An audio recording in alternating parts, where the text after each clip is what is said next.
हमारे लिए आज की तिलावत रसूलों के अमाल उसका 22वां बाब 23वीं आयत और 23वें बाब की 6 से 11वीं आयत।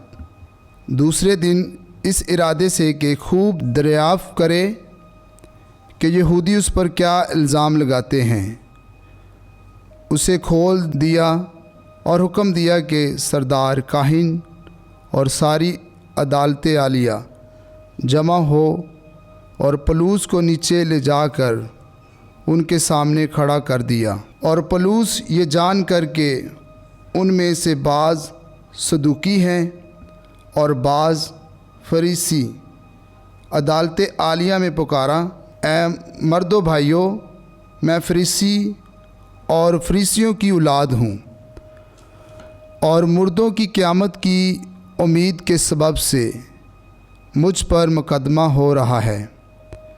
जब उसने ये कहा तो फरीसियों और सदूकियों में इख्तलाफ हुआ और मजलिस में फूट पड़ी, क्योंकि सदूकी तो कहते हैं कि ना क़यामत होती है, ना कोई फरिश्ता या रूह है, मगर फरीसी दोनों का इकरार करते हैं।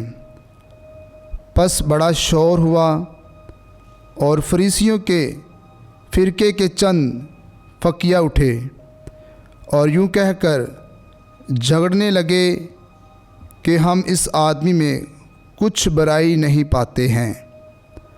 अगर किसी रूह या फरिश्ते ने उससे कलाम किया हो तो फिर क्या।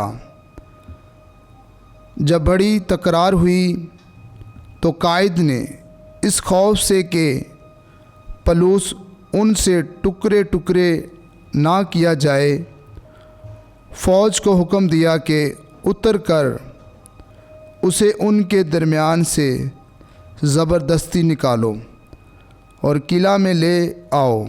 और उसी रात खुदावंद उसके पास आ खड़ा हुआ और कहा, खातर जमा रख कि जैसा तूने मेरी बाबत यरूशलेम में गवाही दी है, वैसा ही तुझे रोमा में भी गवाही देनी होगी।